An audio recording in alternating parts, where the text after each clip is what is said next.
விஜய் தலைமையிலான ஒரு ஆட்சி, அவருடைய தேர்தல் அறிக்கைகள் இதெல்லாம் நிறைவேற்ற முடியுமா? 2500 ரூபாய் தரேனாரு, தமிழ்நாடு முழுவதும் பெண்களுக்கு இலவச பேருந்து, 6 சிலிண்டர், பட்டு சேலை, தங்க நகை, பிறக்கிற குழந்தைகளுக்கு நகை, அதெல்லாம் செஞ்சா தானே. செய்யாம இருந்தா அவங்களுக்கு அதெல்லாம் செய்யணும்னு அவசியம் கிடையாது. அவர் முகத்தை பார்த்துக்கிட்டே இருந்தா போதும். இளைஞர்களுக்கு சினிமாவும் டான்ஸ் இருந்தா போதும். நான் தன்னந்தனி ஆளு அப்படின்னு ஒரு பாட்டு போட்டா போதும், டான்ஸ் ஆடிட்டு ஓட்டு போட்டு போயிட்டே இருப்பாங்க.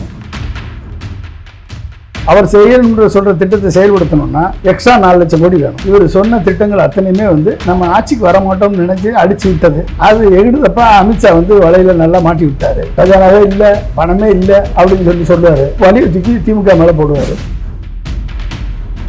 அன்பாப்புலர் ஆவாரு சீக்கிரம். அன்பாப்புலர் ஆனார்னா மக்கள் கோபம் அவர் மேல திரும்பும். 5 வருஷம் ஆளை விட்டா தான் இவருடைய திறமை என்னன்றது நம்மளுக்கு தெரியும். ஓட்டு கேட்க போகாமலே கான்பிடண்டா இருந்து ஜெயிச்சவர். எப்படி 2 கட்சி இணைந்து ஒரு ஆட்சி அமைக்கிறதுங்கிறது எவ்வளவு மக்கள் என்ன பெரியது? திமுக 20 வருஷமா இருந்த காங்கிரஸ் கூட்டணியை விட்டு முதுகுல ஊத்திட்டு தாவ காட்ட போகும்போதும் ஏன் ஏடிஎம்கே டிஎம்கே இணையக்கூடாது? விஜய் ஆட்சி நம்பிக்கை இல்லாம கலஞ்சா இது நடக்கும்.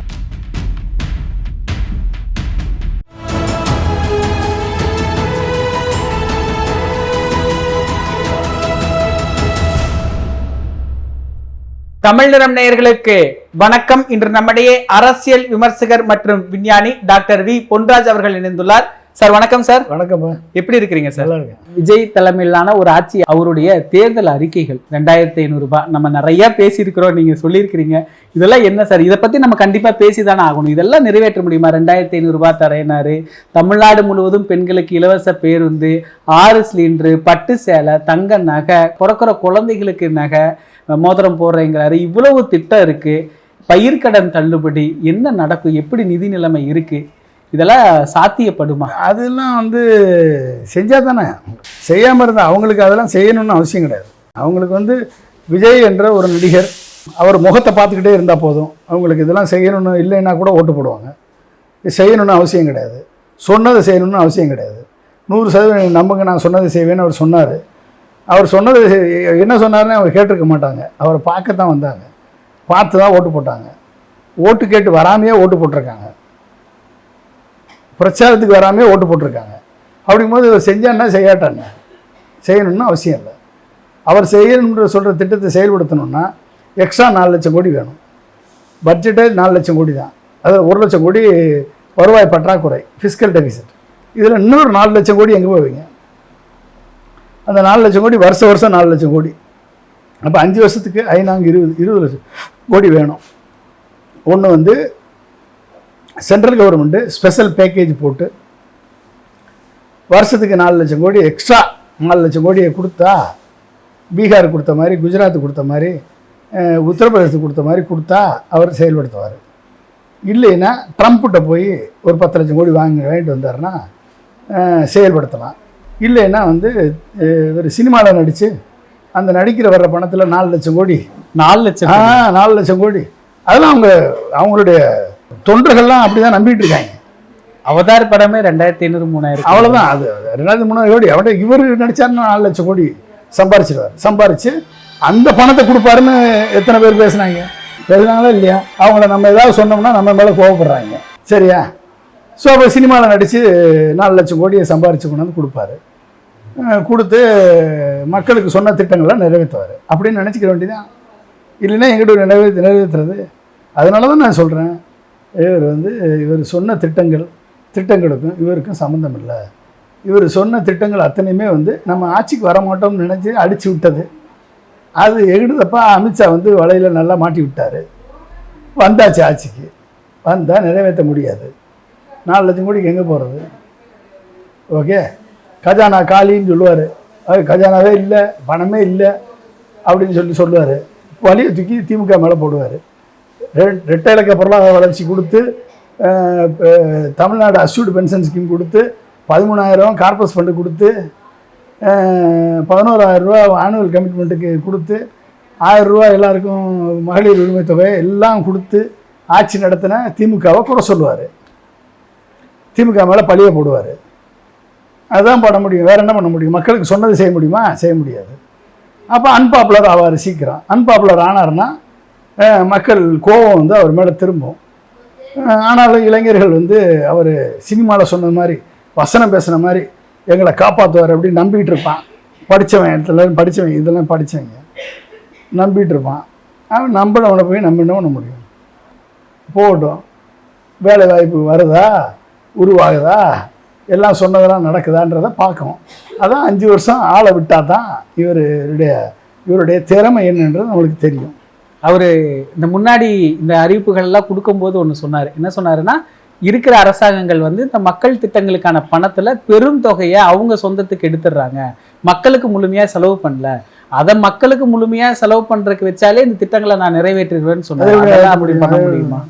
3 லட்சம் கோடி பட்ஜெட்டு, 4 லட்சம் கோடி பட்ஜெட்டு, இதில் 2.5 லட்சம் கோடி கமிட்டட் எக்ஸ்பெண்டிச்சர், மிச்சம் இருக்கக்கூடிய 1.5 லட்சம் கோடி. 1.5 லட்சம் கோடியில் 30 டிபார்ட்மெண்ட்டுக்கு ஃபண்ட் அலாட் பண்ணணும். இதில் 2 டிபார்ட்மெண்ட்டில் 50,000 கோடி போயிடுது. எஜுகேஷன் டிபார்ட்மெண்ட்டு 48,000 கோடி, ஹையர் எஜுகேஷனுக்கு 8,500 கோடி, இப்படி வந்து போயிடுது. ரூரல் டெவலப்மெண்ட்டு இந்த மாதிரி இப்போது மேஜர் டிபார்ட்மெண்ட் போயிடுது. மற்ற டிபார்ட்மெண்ட்லாம் கொஞ்சம் கொஞ்சம் பணம். இதுக்கே 1.5 லட்சம் கோடி இருக்குது. இப்போ இந்த 1.5 லட்சம் கோடியில் 40% அடித்தாங்கன்னா எவ்வளோ ஆச்சு? 40%னா கிட்டத்தட்ட ஒரு 60,000 கோடி. இந்த 60,000 கோடி யாருக்கு போகுது? மேலேருந்து கீழே வரைக்கும் போகுது. கீழே இருக்கக்கூடிய அரசு ஊழியர் வரைக்கும் போகுது, கான்ட்ராக்ட் வரைக்கும் போகுது. அந்த 40,000 கோடியை வச்சு 4 லட்சம் கோடிக்கு எங்கே போய் பட்ஜெட் போடுவீங்க? 40,000 கோடியை ப்ளக் பண்ணிடுறீங்க. நீங்கள் வந்தால் ஊழல் பண்ணலைன்னு வச்சுக்கோங்க. 4 லட்சம் கோடி பட்ஜெட்டுங்க, எங்கே போவீங்க? ட்ரம்ப்கிட்ட வாங்கிட்டு வருவீங்களா? இல்லை ஜெலன்ஸ்கிட்ட வாங்கிட்டு வருவீங்களா? இல்லை ரஷ்ய அதிபர் விளாடிமிர் புட்டின்கிட்ட வாங்கிட்டு வருவீங்களா? இல்லை மோடிகிட்ட வாங்கிட்டு வருவீங்களா? யார்கிட்ட வாங்கிட்டு? அடிப்படையில் அந்த முதல் திட்டம், அந்த 2,500 ரூபா மகளிர் தொகை, அது 60,000 கோடி வந்துருங்க. முதல் வருடத்திற்கு 60,000 கோடி வந்துடும். என்ன பண்ணுவீங்க? வருஷத்துக்கு 4 லட்சம் கோடி கமிட்மெண்ட்டுங்க. அது இவர் சொன்ன திட்டங்கள் எல்லாம் செயல்படுத்தணும்னா 4 லட்சம் கோடி வேணும். 4 லட்சம் கோடி கொடுக்கலன்னா நீ சொன்னதை ஏன் கொடுக்கலன்னு மக்கள் கேட்பானா இல்லையா? அதாவது அந்த 4 லட்சம் கோடி நீங்க சொல்றது இருக்கக்கூடிய திட்டங்கள் இல்லாம 2.5 லட்சம் கோடி திட்டங்கள் நீங்க சொன்ன கமிட்மெண்ட் இல்லாம அது போக அப்ப 6.5 லட்சம் கோடி தேவைப்படுது. ஒரு 8 லட்சம் கோடி ஒரு வருடத்துக்கு தேவைப்படுது. அப்ப இந்த ஆட்சி எப்படி சார் மக்கள் நம்பி ஓட்டு போட்டாங்க? எப்படி நீங்க சொன்ன மாதிரி மேனிபுலேட் பண்ணாங்க? ஓட்டு போட்டதானங்க ஆச்சு. மக்கள் 20% ஓட்டு போட்டிருக்காங்க, மிச்சம் 15% மெஷின் ஓட்டு போட்டிருக்கு. அதுதான். அதுக்கு என்ன பண்ணுவார் பாவம்? அவர் என்ன பண்ணுவார் பாவம்? விஜய் என்ன பண்ணுவார்? அமித்ஷாவுடைய மகிமை அது. அவர் என்ன பண்ணுவார்? அவருக்கே தெரியாது. அப்புறம் எலெக்ஷனுக்கு அப்புறம் தான் நீங்கள் வெளிநாடு இருந்தவரை கேன்சல் பண்ண சொல்லிவிட்டு 24ஆம் தேதி ஆஸ்திரேலியா போக இருந்தவர் கேன்சல் பண்ண சொல்லிவிட்டு நீங்கள் கோயிலுக்கு போங்க, திருச்செந்தூர் போயிட்டு வாங்க, சாய்பாபா போயிட்டு வாங்க அப்படின்னு ஒரு சோசியரை வச்சு அனுப்பிவிட்டாங்கல்ல. அப்போ என்ன அர்த்தம்? ஜோசியர் வேற நான் சொன்னதெல்லாம் நடக்குது அப்படின்னு. அப்போ அதுக்கு இடையில ரவி ஐபிஎஸ்ன்னு அவர் சர்வே ஒன்று விட்டாங்கல்ல, அது ஒன்று வந்துச்சு. அப்புறம் ஆக்சிஸ் மை இந்தியா அவன் ஒரு சர்வே. அப்போ இந்த 2 சர்வே வச்சு, ஏன்னா ஏற்கனவே செட் பண்ணிட்டாங்க, அப்போ இந்த செட் பண்ணதை மக்கள் நம்பணும்னா ஒரு சர்வே வரணும், இங்கே ஒரு ரவி ஐபிஎஸ் மூலமாக ஒரு சர்வே வரணும், கோயிலுக்கு போகணும், கான்ஃபிடென்ட்டாக இருங்க நம்ம தான் ஜெயிக்கிறோம் சொன்னாரா இல்லையா? எல்லா இடத்துலையும் செட் பண்ணிட்டாங்க. எல்லா இடத்துலையும் சொன்னாரா இல்லையா கான்ஃபிடென்ட்டாக இருக்குன்னு? அப்போ என்ன அர்த்தம்? ஏன்னா இவர் கான்ஃபிடென்ஸ் முதலே சொல்லிட்டாங்க, நீ தான் ஜெயிக்க போகிற அப்படின்ற கான்ஃபிடென்ஸை முதலே சொல்லிட்டாங்க. அதனால தான் அவர் கான்ஃபிடென்ட்டாக இருங்க என்னார். ஓட்டு கேட்க போகாமலே கான்ஃபிடென்ட்டாக இருந்து ஜெயிச்சவர் அவர். எப்படி இருந்தாலும் இந்த விஜய் தலைமையிலான ஒரு ஆட்சி அமையுது அப்படின்னா அது மிகவும் மக்களுக்கு பயன் தரக்கூடிய ஒரு ஆட்சியா இருக்கும் அப்படிங்கறத எதிர்பார்க்க முடியாது. அப்படிதான் நம்ம புரிஞ்சுக்க வேண்டியது. அவர் சொன்ன திட்டங்கள் நிறைவேற்றும் பொழுது கேபிட்டல் எக்ஸ்பெண்டிச்சருக்கு பணம் இல்லை. கேபிட்டல் எக்ஸ்பெண்டிச்சருக்கு நீங்கள் பணம் செலவழிக்கல அப்படின்னா growth நாட் பாசிபிள். growth வளரலை அப்படின்னா கடன் தொல்லை அதிகமாகும். கடன் தொல்லை கிட்டத்தட்ட 32 லட்சம் கோடி வாங்கி தமிழ்நாட்டை திவாலாக்கக்கூடிய நிலைமை ஏற்படும். அதனால் திவாலானாலும் பரவாயில்ல, நம்ம இளைஞர்கள் தெருவில் நின்னாலும் பரவாயில்ல, வேலை இல்லாமல் தெருவுக்கு போனாலும் இளைஞர்கள் தொடர்ந்து ஓட்டு போடுவாங்க. இளைஞர்களுக்கு சினிமாவும் டான்ஸ் இருந்தால் போதும். அவர்களுக்கு நான் தன்னந்தனி ஆள் அப்படின்னு ஒரு பாட்டு போட்டால் போதும், ஆடிட்டு டான்ஸ் ஆடிட்டு ஓட்டு போட்டு போயிட்டே இருப்பாங்க. அதனால் என்ஜாய் பண்ணிட்டு இருக்கட்டும். நம்மளுக்கு என்ன, ஒருவேளை விஜய் ஆட்சி அமைச்சு அந்த ஆட்சி நம்பிக்கை இல்லாம கலைஞ்சா இது நடக்கும். அது வரைக்கும் இது நடக்காது. அது வரைக்கும் என்ன நடக்காது? இது நடக்காது. விஜய்க்கு எந்த விதத்திலையும் இடைஞ்சல் டிஎம்கேயும் பண்ணாது, ஏடிஎம்கேயும் பண்ணாது. திமுக அதிமுக கூட்டணி இப்போ வரைக்கும் போய்கிட்டு இருக்குது. இப்போ கம்யூனிஸ்ட் விசிகா எல்லாருமே விஜய்க்கு ஆதரவு கொடுக்கறதுக்காக வந்திருக்கிறாங்க. திமுக அதிமுக அது தவறு இல்லைங்க. அது வந்து நீங்க வந்து விஜய்க்கு ஒரு ஃபர்ஸ்ட் ஆப்பர்ச்சுனிட்டி விஜய்க்கு கொடுக்குறாங்க. ஃபர்ஸ்ட் ஆப்பர்ச்சுனிட்டி கொடுத்து அதை ப்ரூவ் பண்ண முடியாத தவறு யார் மேல? விஜய் மேலையா, டிஎம்கே மேலையா, ஏடிஎம்கே மேலையா? கண்டிப்பா அது விஜய் மேல தான். உங்களுக்கு கொடுத்த ஆப்பர்ச்சுனிட்டியை யூஸ் பண்ண முடியலைன்னா அது பழிய தூக்கி நீங்க யார் மேல போடுவீங்க? கண்டிப்பா மற்ற 2 கட்சிகள் மேல, மீதி இருக்கக்கூடிய சின்ன சின்ன கட்சி. அது எப்படி போட முடியும்? உங்களுக்கு ஆப்பர்ச்சுனிட்டி கொடுக்குறாரு கவர்னர், ஃப்ளோர் ஆஃப் த அசம்பிளியில் ப்ரூவ் பண்ண சொல்றாரு. நீங்க ப்ரூவ் பண்ணி ஆட்சியை நடத்துறது உங்க திறமை. ப்ரூவ் பண்ண முடியாம நீங்க ஃபெயிலியர் ஆயிட்டீங்கன்னு வச்சுக்கோங்க. அப்போ அடுத்த ஆப்ஷன் என்ன கவர்னருக்கு இருக்கு? செகண்ட் லார்ஜஸ்ட் பார்ட்டியை கூப்பிட்டு ஃபார்ம் பண்ண சொல்லணும். யாரை? திமுக ஏற்கனவே நான் வந்து எதிர்கட்சியாக இருப்பேன்னு சொல்லிட்டாங்க. சரியா? இப்போ வந்து அப்படிப்பட்ட ஒரு சூழல் வரும் பொழுது அடுத்து யார் இருக்கா? அடுத்து எடப்பாடி தான் இருக்கார். அப்போ நீங்கள் தேர்தலுக்கு போனால் யாருக்குமே தாங்காது, யாராலையும் தேர்தலுக்கு போக முடியாது. இதை வந்து திமுக வந்து நான் வந்து ஆட்சி அமைக்கிறேன்னு சொல்லி லெட்டர் கொடுத்துருக்காங்களா? இல்லை ஏடிஎம்கே போய் நாங்கள் ஆட்சி அமைக்கிறேன்னு லெட்டர் கொடுத்துருக்காங்களா? இது வரைக்கும் கொடுக்கல. கொடுத்தவரைக்கே பதில் வரல, கொடுக்கல. அப்போ உங்களுக்கு ஆதரவாக திமுகவும் நிற்கிது, ஏடிஎம்கே நிற்கிது. சரியா? இதில் நீங்கள் ஃபெயிலியர் ஆனால் உங்கள் பிழையா அல்லது இவங்க பிழையா? விஜயனுடைய இயலாமை தானே அது அவங்களுக்கு. அப்போ என்ன அது? உங்களுக்கு ஆப்பர்ச்சுனிட்டி கொடுத்தாங்க, நீங்கள் ப்ரூவ் பண்ண முடியல. அதுக்காக ஆட்சியை கலைச்சி விட்டு இன்னொரு எலெக்ஷனுக்கு போகிறதுக்கு தாங்குமா தமிழ்நாடு? அப்போ என்ன பண்ணணும்? நெக்ஸ்ட் ஆப்பர்ச்சுனிட்டி போகும். அதாவது அரசியல் சாசன சட்டப்படி next opportunity will go to DMK. DMK வந்து அவங்க நாங்கள் ஃபார்ம் பண்ணுறோன்னு சொல்லி ஓகேன்னாங்கன்னா அவங்க ஃபார்ம் பண்ணுவாங்க. இல்லை நாங்கள் ஃபார்ம் பண்ணல அப்படின்னு சொல்லி அவங்க ஒதுங்கிட்டாங்க அப்படின்னா அடுத்த ஆப்பர்ச்சுனிட்டி கோஸ் டு ஏடிஎம்கே. அப்போ ஏடிஎம்கே வந்து லெட்டர் ஆஃப் சப்போர்ட்டை கொடுக்கணும். அப்போ வந்து திமுகவோட லெட்டர் ஆஃப் சப்போர்ட்டை வாங்கி, ஏடிஎம்கே வாங்கி, எம்எல்ஏட்ட வாங்கி, கூட்டணி கட்சியெல்லாம் வாங்கி கொடுத்தா 127 எம்எல்ஏ சப்போர்ட் வந்துடும். 118 தான் வேணும். 127 எம்எல்ஏ சப்போர்ட் கொடுத்தா எடப்பாடி முதலமைச்சர் ஆயிடுவார். முடிஞ்சு போச்சா? உண்மையிலேயே திமுக அதிமுக பேச்சுவார்த்தை நடந்ததா சார்? எங்க பாசிபிலிட்டி இருக்கு, ஏன் இல்லை? திமுக அதிமுக என்ன வெவ்வேறு கட்சியா? 2 பேருக்கு என்ன வாக்கிய தகராறா?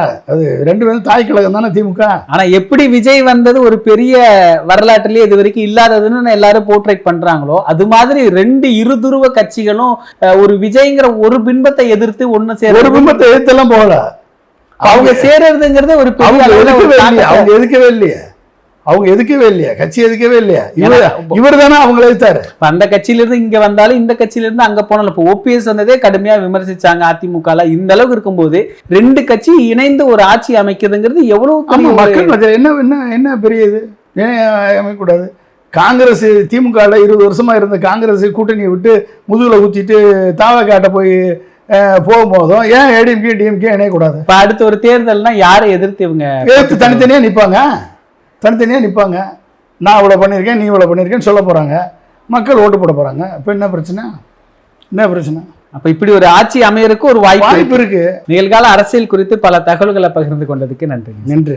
இதே போன்று நிகழ்கால அரசியலின் சாரம்சங்களை அரசியல் ஆளுமைகளின் நேர்காணல் வழியே தொடர்ந்து காண தமிழ் நிறம் வலையொலியை சப்ஸ்கிரைப் செய்யுங்கள். தங்களின் மேலான கருத்துக்களை கருத்துளை பெட்டியில் பதிவிடுங்கள். நன்றி, வணக்கம்.